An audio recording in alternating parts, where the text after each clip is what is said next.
This week on the New to You show, Robots Part 2, Roborally.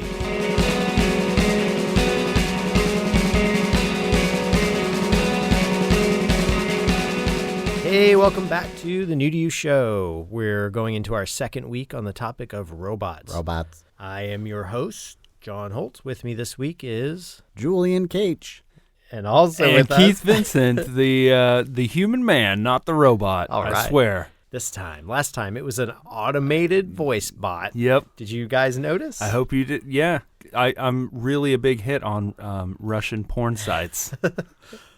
I wish the robot version of me was more eloquent. Tell me about it.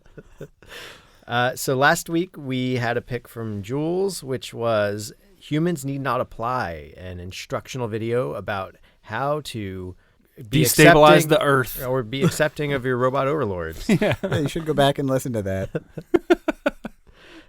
So this week, I'm going to bring us a pick. But before we get into that, Jules, what was new to you this week? New to me this week is another Amazon Prime series, so you can watch it on Amazon, and it's called Red Oaks. It's a coming of age 80s throwback series, so it's like a comedy, but with heart kind of thing. It's a lot of fun. It's not like brilliant, but it's a good time, and I've really been enjoying digging through it. It's like about a 20-something who's on summer break from college, and he's back in his hometown, and he's working for the town. Garbage man. No, the Mailman. Robot. Man. No, the places He where used to work at the auto parts store, but then he was replaced by a robot. No, God damn it.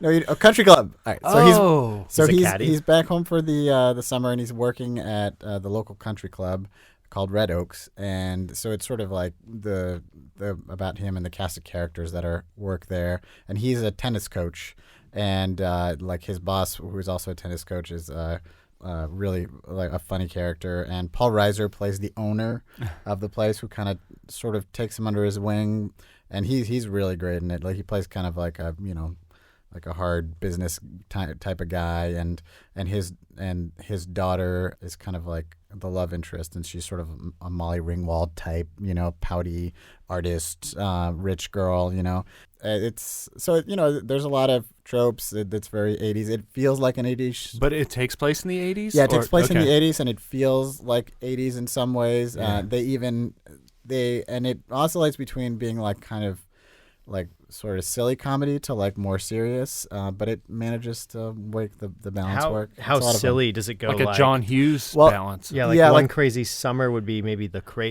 if One Crazy Summer's on one end and 16 Candles, or Say Anything on the other. That sort of, if that's the spectrum with. It's definitely more Better Off Dead in the middle. I don't know. You think Better Off Dead's in the middle of that spectrum? If One Crazy Summer is on the side, it's more. It's more on the side of. I would say Weird Science would be in the middle. It doesn't get like unreal like that zany, but there is an episode where like him and his dad switch bodies. That is by far the zaniest. By far, it's actually sort of out of character, but it's also like, because they're 25-minute episodes, you can sort of like have an episode that's kind of like that, and then go back to just kind of being more serious. Now, that's so funny. Serial? That's such a trope of so many movies of that era. That's so funny. And they're totally like wink about it. Like, it's very ridiculous. But they manage to like. They use it in an interesting way where they learn things about each other, et cetera, and how deep are you in episode wise? I'm pretty, I would say maybe like 6 or 7 episodes in. Like, and actually 8 episodes in. I've only got 2 left. Oh wow! But it goes by quick because they're half-hour shows, and sometimes they try to do a little too much. There's a lot of montages. But overall, I don't know. I like the characters. I like the casting, and it's fun. Good. Would you Red Oaks? Would you say it's like a slightly older version of a Pete and Pete? Is it like Freaks and Geeks wacky? Like what? It's really like more coming of age. Like, I mean, I think what were the 2 80s movies you It's like more Better Off Dead meets The Graduate or something? No, I bet you it's kind of like Caddyshack in that there are zany characters but involved. not. It's really I mean, it's really not that zany. I think maybe I oversold it a little, but it's not. It's certainly not serious. Got it. Okay. It doesn't take itself too seriously, but it is. There are dramatic moments. Like and there are stories that build. Like there's an arc that's building throughout, even though it is somewhat episodic. So it's got heart, and you really care. Like you learn to love the characters and stuff. So like it's a fun show. I recommend it. Do you know when it came out? It was released like this year. Or I guess late 2015. I think it popped up on Amazon, and and it was fun. Cool. Have you heard? Is it just the one season? Oh, it's on. Is it an Amazon original? Yes, yeah, it is. And I have no idea whether it's getting picked up for another season or anything. So it's hard to know. Well, good luck to you, Red Oaks. I hope you get a bunch more seasons. Mm-hmm. I guess it's been out. Oh, actually, I guess it's been out since 2014. So this may be it. I don't know. Get your binge on. Enjoy one season of. Well, you know what it is? It's because they do the pilot thing. So I think they had a pilot. Yeah. And then there was a long break. Yeah. And then there were more. They released a series. They made a series. So the question is, will it get picked up? You might remember us discussing this in our episode about Man in the High Castle. Yep. This process. Which I also finished. Oh, nice. Oh, well, I kind of, for some reason, haven't gotten back to that one I feel yet. like I did finish it, and me and Mary were discussing whether or not we had finished it. And I was pretty sure we had finished it. It's definitely, you can kind of be like, not sure about that. You thought you finished it, but then you found an old videotape of you not finishing it. Exactly. I actually. Wait a second. But it is funny, like, it's not super memorable because I thought I had finished it, and then I realized, oh, wait, I still have 10 minutes left on the final episode. I guess I should watch that. So that's a little extra recommendation on Man in the High Castle. Anyways. Okay, so, that was what was new to you, and now I think we should switch gears and talk about what Holt's bringing to the table for his robots pick, which is actually belongs on a table. It's a tabletop game. But inside the mind, but inside. He moves right, turns right and moves forward. My pick is the 1993 released board game Roborally, released by Wizards of the Coast, who was in turn purchased by Hasbro, and then Hasbro bought Avalon Hill and then started releasing the game under Avalon Hill. So that's the history. The game came out in... Wait, but Wizards of the Coast existed in 93? Yeah, they were around in 93. So all right. Magic the Gathering. So Hasbro made this thing? Sorry to muddy the waters. Yeah, so the way it works is I forget. I think Wizards of the Coast got purchased a little bit after Magic by Hasbro. Yeah, so that's the way why it works they is purchased it. Richard Garfield goes to... Richard Garfield is the game designer. Right, Richard Garfield's the game designer. Of Magic the Gathering fame. So he's got this game that he's kind of put together and starts pitching around in 91. And so the same guy that made Magic made this game. Right, well that's... Designed in fact, the history is intertwined. So he's in 91. He has this game that he starts playtesting and refines and gets to a good point. And he approaches this dude real quick, Peter Adkinson, who was the CEO of Wizards of the Coast at the time. And this is like 92/93. I guess it's 91, 92, whatever. So, and Adkinson looks at it and says, "This is a great game. It's too expensive for us to produce. Come to me with a card game." And so the next thing you know, he's put together Magic the Gathering. Wow. And so Wizards of the Coast starts printing money with Magic the Gathering. And for those who don't know, Magic the Gathering is a hugely popular collectible card game. And you can go back It's and been listen around to our for episode decades. on it Yeah. from last season. Yes, you should do that. And Stop this right now and go listen to it. to that. You It's lazy so people. much- Yeah, we have a link to it. so much We background. have a link to it in the show notes. Or Yeah, we it would. sure does exist there. We would if somebody wasn't lazy about the show notes. No, I'm pretty good about it. So wait, but I hate to derail you, but I find this fascinating. I thought for sure that the guy that invented Magic would have been the head honcho at Wizards of the Coast. So Wizards of the Coast existed before Magic? I never. Yeah, they did. They were a small company. They I did guess like so, yeah. RPG stuff, and they had like a pretty strong RPG division. They did a few other games at the time, but it was not nearly the scale. So he came to them as a designer. I think he had a pretty big stake, and he's a I hope so. He's Golly, a wealthy man. yeah. So he definitely made his mark on gaming and probably, sparked a lot of the gaming resurgence, tabletop gaming resurgence in an age of computer dominance. Certainly, yeah. And that's where this game, this sort of side game, gets picked up by Wizards of the Coast as in a small run, as they're making enough money off Magic to now print it. And they put out like 2 or 3 expansions. In 80 or 98, well, before 98, sorry, Wizards of the Coast is purchased by Hasbro.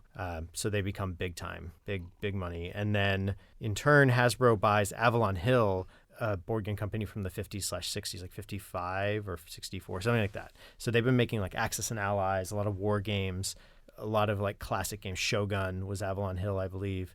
And they take that Avalon Hill brand and they use it to sell their non-fantasy, non-broad consumer games. So they keep selling Axis and Allies. Other boutique. Right. So they're like specific risks, or if they do risk, I think they do. I don't know. So definitely the Axis and Allies, this Roborally game, they start printing under the Avalon Hill name, but they do that in like 2005 is when they finally reprint Roborally after probably like 6 years out of print, something like that. Oh, so it had gone completely out of print. It went out of print for a while. Wow, yeah. okay. So, So the game itself, to get back into computer dominance, is actually a programming game where you have a board with your figures being these little robots. This is Roborally we're talking about. Yep, Roborally. So you have a board with little robots on it, and the board has conveyor belts, and it has not real ones, just pictures just of printed. them. It's all flat. But the robots are dimensional. They're cast in metal. Well, the earlier ones were cast in metal. These ones are cast in plastic. Oops. Metallic plastic. Yeah. The original release had metal robots, but the re-release in 2005, and it's still in print, has plastic robots. And they're still nice, cute little like crunchy, chunky designs for the robots. So the game has all kinds of obstacles on the board. Treadmills, holes, walls, lasers, turnstiles, like little gears that will turn your figure on each move. And your goal is to move your robot from one flag to another and back to home base. And you can have a board. The boards are modular, so you can set up a certain number of maps. You can have those boards based on setups that are provided in the manual, or you can design your own. And then you set up the number of checkpoints. The more checkpoints you have, the longer the game, and everyone goes crazy and starts programming their robots. Now, programming works like this. Everyone gets a handful of cards, I think 7, maybe a little more. And you take those cards and determine what moves you want to make. So on each card there would be a like an arrow, move one space, right. Like move one forward, one back, or turn, or twist, or move backwards, right. or yeah. So you'll have, turn left, turn right, U-turn, go back 1, go forward 2, etc. Each card is one movement, whether it's a turn or a move for an actual move forward on the board. They also have little numbers at the top that determines what sort of speed, what order of that action is going to go in. Now, what you do is you have 5 slots for your actions, and everyone has until the sand timer runs out to program all their moves in. So they have 5 moves, and you have to program them 1, 2, 3, 4, 5. And now once everyone has all their moves down, everyone around the board turns over their first card in this programming slot 1. Up to 5 players, correct? I think you can have more than 5 players. Let's look at the board and make board sounds. Upwards of 8 players. That's some wonderful Foley work you did there, John. Oh, wow, look at that. It's fascinating. So you program in your thing, everyone flips over their first card, and you look at the top number. Whoever has the highest number, I believe it's highest, goes first in that slot of programming. And you move your robots accordingly. At the end of that turn, if you're facing another robot, you're gonna shoot them with your laser. You check and see what obstacles happen. Like if you're on a conveyor belt, it's gonna move you forward of the conveyor belt, or if you're on a gear, it's gonna turn you. Then you move on to the next action and you do the second one. The problem is that in your first action, someone could push you 1 space by running into you, and now your next 4 actions are from a different vantage have been point modified, even though you have programmed it based on where you were before. And that's where the chaos factor comes in, is sort of planning your own moves against the board and the obstacles on the board, and then in turn planning your moves against everyone else's movement and taking damage. Right. So this game has 2 aspects to it. It's got three aspects, really. Simultaneous action, where everyone is taking their actions at once. So everyone's move interacts so it with moves another. kind of quickly in that manner. Yeah. You also have programming actions, where you lay out a series of actions in advance, and there's a certain level of bluffing where you're trying to position yourself, influence how someone else might move, or guess how someone else is moving based on what's going on the board. So there are three sort of levels in play. It's very fun. Unfortunately, the game runs pretty long, so it can go a while just because there's a lot of flags sometimes, and there's just a lot of people, and if you're not really good at it, it's going to take a long time to get through. I think even if you are good at it. Yeah, and also it's just it's so unpredictable and like chaos. It's so chaotic, and you have.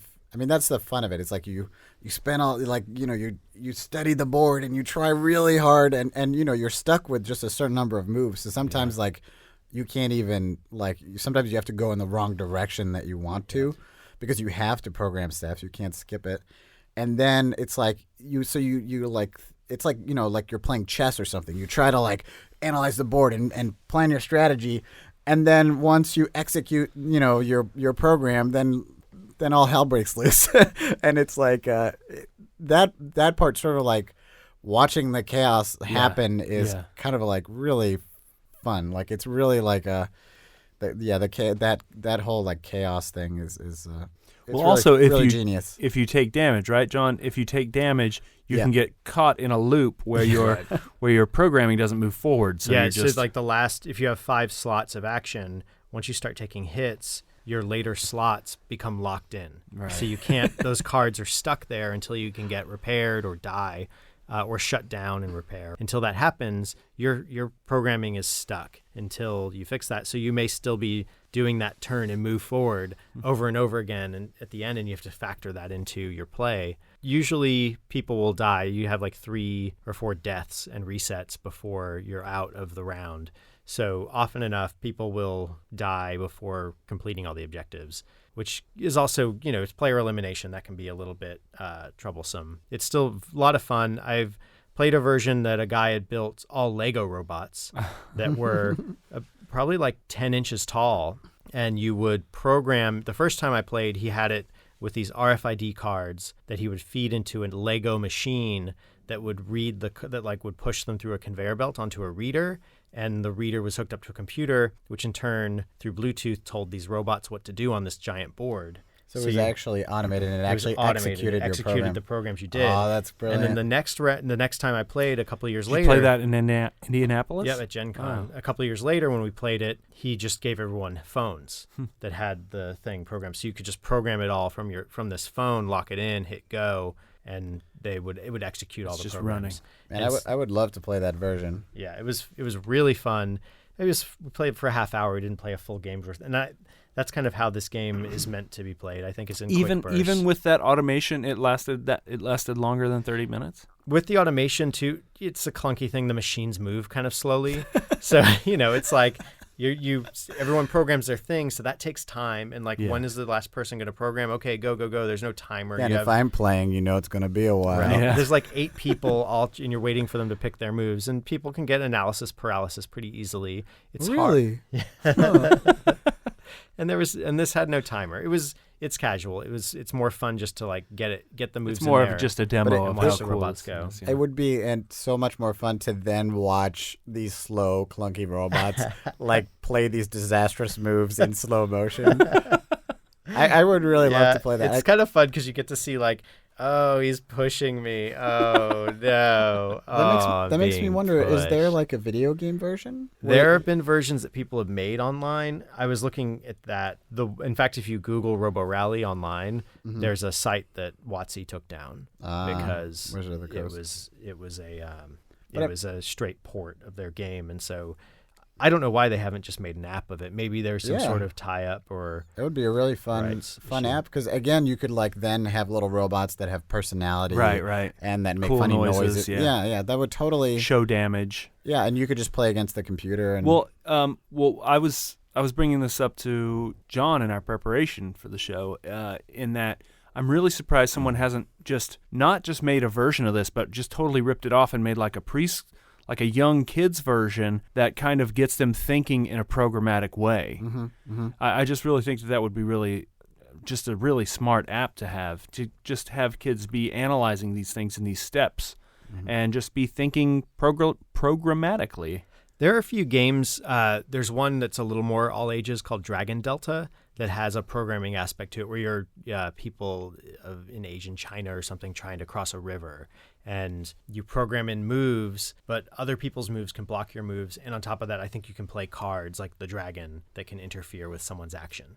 It's like a simpler mechanic with a little less complexity. And with a little less locked-inness, I hope. Right. Yeah. Yeah, and a little more interaction within turns. You know what we should do? We should play this game, but we should make, because that's one of the fun things about tabletopping is you can evolve your own rule set. I think we should do almost like a quicker, dirtier version of this, where your programs can turn over more quickly. Like you can maybe switch your hand a little bit more fluidly. Yeah. And I think what I would have liked in it is like a specialty that your robot can do. Right.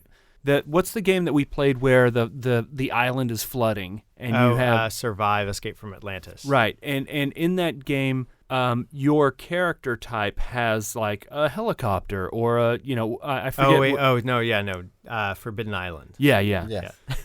and another game with flooding. I think that if each robot had a balanced type of specialty that you could kind of it kind of just connects you to it, and it can use these extra tools or extra functions. They do have add-on cards that you can get as you play, like you run over a screwdriver icon or land on it, and you can get these upgrade cards that'll give your guys special weapons or special abilities, or you can just give them to people as you play. I've actually never used them, and I think so in some of the other expansions they had similar conceits where they not only made more complex maps with different traps like radioactive stuff and environmental conditions, but also had more special upgrades for the robots that let them do a little bit more stuff. Did that like dramatically change the game, or?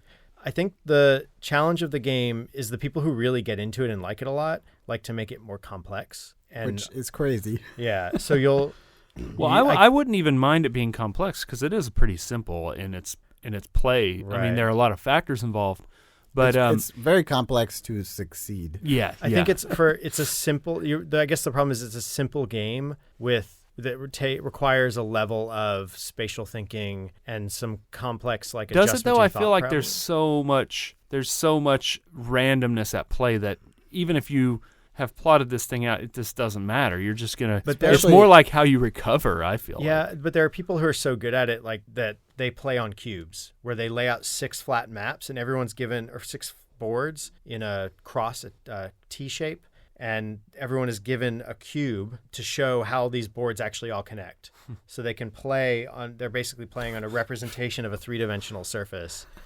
And so their robots their robot can change planes. Yeah, by going from off this side of the map, they're going to end up on this side or on this other face of this thing. So there are people who are playing that way because I would do it like Pac-Man. So if you go off one side, you come back on the other side. Yeah, right now I think you just fall off and die in the current game. I don't think they're supporting the game, which is why there isn't an app and why they haven't put out any of the extra expansions. It's been out for 11 years now since the reprint, and they haven't done much more than keep it in print, which in and of itself is a pretty big thing for a game that was printed once. I think Richard Garfield sells it. The fact that it's Hasbro and WotC, they probably sell enough games just on having, a fun illustration on the front. The illustration and copy looks fun. And there was some, I think there's a robot. What was the Robot Wars? Was that a TV show? They even have a Robot Wars board game, and Roborally can probably ride on those coattails as well. The Robot Wars, I don't think it's still around, but yeah, that came out actually. It was like the early 2000s, so that makes sense. Exactly with the re-release of this, and I think they announced they're going to be making more Robot Wars. Oh, okay. So, just a couple of technical questions. So, the board that you have has, I think, a really kind of cutesy cover. Is this the original art, or is that the reprint art? That's the reprint art. Okay, yeah. But are the little characters, the little die mold characters. Are those the originals or are those They're remixed? resculpted. The originals have a similar kind of chunky feel. They're a little, maybe a little more simplistic in the metal ones. The plastic ones have a little bit more detail to them. But yeah, it's not vastly different. The style's pretty similar, pretty playful. But man, that Richard Garfield sure knows how to design a good game. No kidding. Well, yeah, it's tough. I don't know if this game's fun, and I'm glad I brought it to the table. It's a little bit long for how light it is sometimes. Yeah. And this is a tough series of mechanics to get across, and he may have done it as successful as you could. Well, I've a question for you. We've played it before, and there were a lot of us playing. Yeah. Have you ever played it with just a few people? Does it speed the thing up? It must, right? Yeah, I played it with like 2 or 3. It definitely goes faster. A lot of it's just how many times they played and how comfortable they are with the programming aspect. Because once, like I play this X-Wing game, and one of the big things is just orienting yourself on the board to the programming that you're doing on the moves of your model. So if your model is facing towards you, making sure that you're turning left and not right because you're thinking about the way the model's facing, not the way you're facing in the table kind of thing. So there's levels of that where you're like, okay, the model's facing to the left, you might be facing a different way. So I'm sitting where I'm sitting and the model's facing to the left on my Roborally. Oh, that's and I know that in one turn I'm going to turn it right, so that means it's going to face away from me. So now I need to know that on the next turn when I do a U-turn, it's going to do this. And so you have to not only recognize where it is now, but where it's going to be after 5 moves. And, the additional complexity, of course, that we've already discussed is that the other board. people's moves impacting your own, whether they nudge you or push you, and your interaction with the board. Yeah, like whether you're on a conveyor belt, which you can use to your advantage, having the conveyor belt provide the move forward and getting off it in time as needed. So you're saying it's not that good of a game? No, I think it's really good. I think it's a... I don't know. You gave a look when we said he designed 2 good games.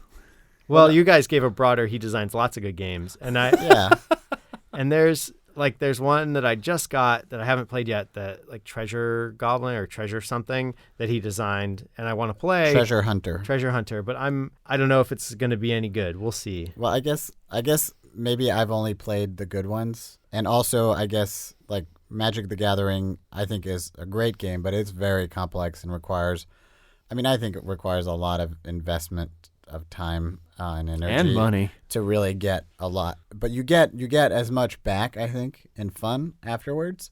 And I guess maybe that's true to this game as well. Like it requires a fair bit of investment, not in the same way. Like, which one, Roborally or the? Yeah, Roborally. Like it's complex in a different way and time consuming, etc. Like it's not super casual, I guess, right?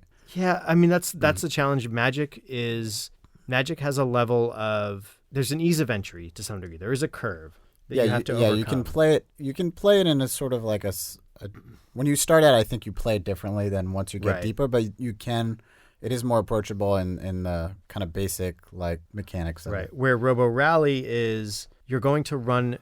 Here it is. Magic is about sort of playing the game and mitigating chance. That's really what it's about, is like figuring out a way to work with the fact that chance is involved and sort of play against it in the way you build your deck, in the way you play against your opponent, in the way that you play the cards that you're dealt, et cetera, and the way you know that the cards you have. In Roborally, initially when you start off, you're playing against the randomness of the board and your own spatial abilities or inability, and as you learning curve and get up there, it's harder to mitigate chance of what other people are doing, and it's harder to mitigate the chance of what's happening on the board, and you're penalized more for mistakes as you get injured by the board or you get injured by other players than you would be in Magic to some degree. Like you can play 3 or 4 games of Magic in the time you might play Roborally and come away with probably more frustration with Roborally because even if you play impeccably, the randomness of it is difficult to overcome. And so for a game that could be casual, I guess it's the sweet spot is when you know enough so you're not just spinning in circles and being frustrated and throwing your hands up, but that you're also not so good at programming that you're throwing your hands up because it's just too random all the time. Like you want that sweet spot of, I know how to get my guy around and I'm enjoying the fact that crazy shit's happening. Yeah, I kind of wish it was more, rather than one long goal, that it was more a series of short goals. Like I kind of wish I kind of wish every round was sort of its own mini game, and it was like the total sum of each round that you won or lost by. Because I think that that mechanic is really fun, of like kind of rolling the dice in a way, and then seeing what happens. But I guess maybe that's too like random. But what I like, what I think is an interesting thing is when you get a lot of players. I thought it was really fun when everyone was mutually in the midst of frustration all around the board, but it was just kind of like everybody was, and it was kind of like, kind of fun. Yeah. In a way, to me, it can also just be like you can just kind of embrace the chaos, and it's kind of more like sometimes I just think it's funny, and it's just like, oh, we're all in this like craziness together. It's like, oh, we've all like like, isn't that like ridiculous kind of situation? It's like, rather than think of it as like, oh, I'm stuck in traffic in this out of control car. You can just be like, this is a wild ride. It's so sometimes it's just how you look at it. But I think if it was shorter, I think the frustration level, because I think it just kind of builds. Because after a while, you're like, okay, well, like if I want this to end, like we do have to get somewhere. Well, I kind of feel like that's why we should maybe take the mechanics and kind of amend some rules to make it that way. I mean, I don't think it would be difficult to set that up. Yeah. Do you know if there's people have made alternate rules or anything? There like probably that? have. I haven't looked too deep into the variants on it. There are games that use similar mechanics. The one I haven't played is called Great Space Race, which is a similar, like you have spaceships and you can program in moves, and you can program in as many moves as you have speed. So if your ship is moving at speed 4, you can program in 4 moves, and increasing or decreasing speed may also be one of those moves you can program in. So you will have more control over your ship and reacting to things if you're going slower, but the chances of winning the race are reduced because you aren't going as fast. So that's a nice balance. There's one called Himalaya, which is another like programming in and simultaneous action game, but it's more of a Euro bent, and it doesn't really balance well because the randomness of the programming and some of the other details in the game with Euro doesn't, like, it's not a good Euro mechanic. Can you say what the Euro is? Euro is usually more gameplay that's not so abstracted. Let's see. By Euro, you mean European? Yeah, like a European game. Germany, like Settlers of Catan. Well, Settlers of Catan has a lot of randomness to it, but the idea being with Euro games is that generally there's less randomness, probably less dice rolling. A lot of the theme is not the goal. So you may have more Ameritrash games, they're called, will start with a theme and put mechanics to it, while an Euro game will have a very strong mechanic and the theme could probably be given or taken sometimes. Yeah, or it's easily interchangeable. Right. It's not like... Yeah, so Himalaya is a game that plays with a few different mechanics and tries to be a Euro with those programming aspects, but doesn't quite hit the mark because the balance of carefully organizing your strategic play in a European gaming sense is sort of undercut by the randomness of this programming aspect and simultaneous action aspect, and it's a little bit harder to plan and balance. That one's called Himalaya, yeah. Himalaya, and it's got this programming element to it. A couple other games. One that I did play, which is actually a sort of a progenitor to some degree of the X-Wing game, is called Wings of War. It's like a World War II/World War I dogfighting game. And you actually played, your ships were cards, and then you play your moves as cards. So if you program out like your series of moves, you have these planes that are kind of hard to steer, so your reaction time isn't instantaneous. So you'll kind of fly in and have your moves programmed out, multiple cards in advance. You kind of actually lay the cards out in front of the plane and flip it as you go, and follow that and move that card along, whether it banks or Immelmans or travels however you want that plane to travel, goes forward or whatever. Yeah, I don't know why. I really dislike games where you're playing something that should be fast in real time, and you're like an airplane. You're playing in slow motion because it just gives me that feeling of slow motion. It's like, even though it's just a conceit towards a game, something about that drives me crazy. It's also why I often I hate a lot of turn-based like games. But I bet you don't mind it in D&D though, right? No, in combat he goes crazy. Oh, yeah? Yeah. Because the dilation is. Yeah, all the tough. like die rolling stuff. Like I'm kind of like, I wish we could just like press a button and they say who wins. Like Yeah. a computer does the math very quickly Yeah. and is like, you win, you lose, which is what RPG games are like. But even RPG games, like I get frustrated with the Yeah. turn-based. Yeah, I mean that's Shining. I bet you had a problem with Shining Force. Yeah, I mean I've never really played any of those games. I've never even played Zelda. So I'd say one other game that has a similar aspect that may fix some of these things is Galaxy Trucker, where you have a board with a bunch of holes, so you can basically like build a ship from these tiles in a pool. Everyone is pulling from the same pool, so you're kind of racing to get the pieces you need, and you build a ship. Now, once the timer runs out, everyone is running that ship through the obstacles. So you're going to flip a card, and it'll be like asteroids or attack. And so if you don't have shields or you roll poorly or whatever, your ship can start taking hits from the asteroids.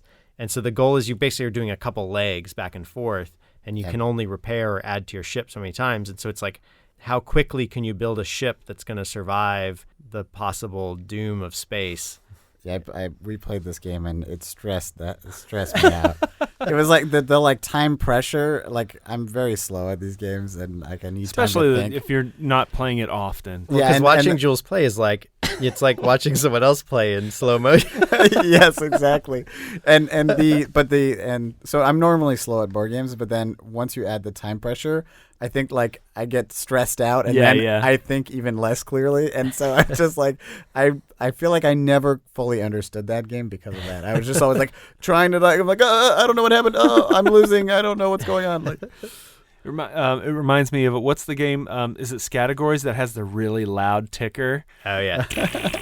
And that thing is that's what makes that game get difficult, is because you're hearing that thing. Oh, it's gonna happen. And you're always like, oh man, why is it's lasting too long? It's gonna happen. It's gonna fire off. Yeah. but yeah, I was saying that Richard Garfield makes a lot of good games, but I'm looking at the list of all the games he's made, and maybe I've only played the good ones.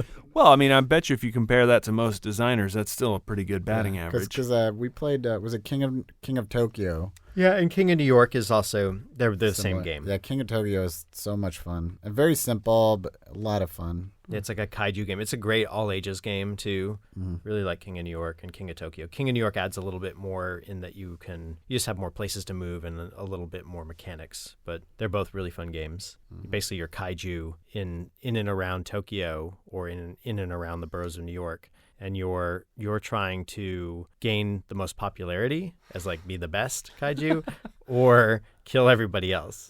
And so, you gain points the longer you stay in Tokyo, and you hit everybody outside of Tokyo when you attack, but everybody hits you. So it's also this like push your luck. How long do you think you can stay in there? And there's also die rolling. So you're rolling like 6 dice at once. Very fun. Really like tactile game. But those are kaiju, not robots. And this week we're talking about robots. You're right. That's right. We've gone way off. Yep. But it is nice in this game to, going back to Roborally, to program out these moves and feel like, okay, I've let this thing out into the world, and let's see what happens to it. It's interacting with other things that have been programmed. So in a way, you're just kind of like God. Yeah, you just put down these, like you any other program these robot things, and you maker. just let them do what they do. Exactly. Programmers are gods. That's right. Yes.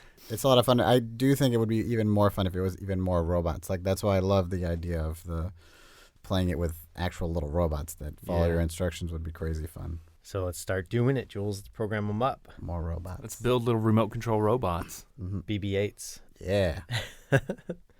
All right. So that was my pick. Yeah, it's a game that doesn't make it to the table enough for me either. And there are actually, I'll put some links up to, maybe I'll find some videos of myself playing it at Gencon, like some of the Lego videos I took, and maybe a few pictures of 3-dimensional boards that people have made out of like dental stone and stuff. Because there's a guy, Hearst, that puts out silicone molds that let you cast little pieces, and so he has put out molds specifically for Roborally-esque games to make your own boards. I love it when you say dental stone. Yeah. Dental stone. Say it again.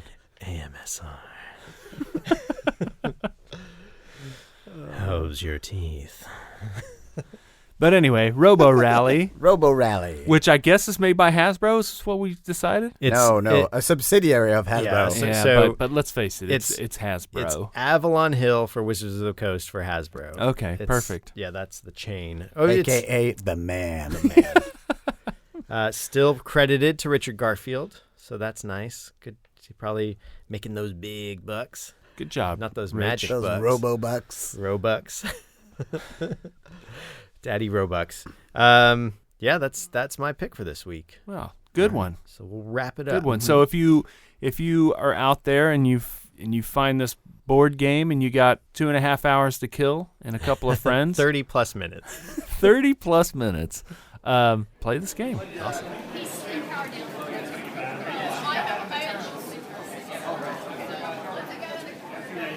All right, here we go. Phase 5, last card. Such a question, there are many possible answers, such as hard work. Years ago, the holies are good. Feel I'm alone in this whole of existence. I know it takes. All right. Thanks for listening to my pick. Next week, we're going to be joined by Keith, whose pick is Herbie Hancock's Rocket, or the entire Future Shock album, if you're so It inclined. will get an honorable mention. Yeah. So I was one of your hosts, John Holt. You can find me on Twitter at Lord Joho. With me this week was Julian Cage. You can find me on Twitter at Beautiful Jules. And Keith Vincent. You can see some of my drawings and illustrations and animations on earthlingkeith.tumblr.com. And soon we're going to make him get a Twitter. No. Make him get himself a Or Twitter. at Yeah. least, like a URL. I have a URL. You can go to earthlingkeith.com. It exists. Well, why don't you say that? Because instead of Tumblr. it hasn't been updated in like 4 years. Just have it point to your Tumblr. Yeah. All right. So if you want to Redirect. Here I come. if you want to find out more about this week's pick or last week's pick or the picks to come, or just learn more about the show, you can go to newtoyoushow.com. If you want to find out news, you can follow us on Twitter at newtoyoushow.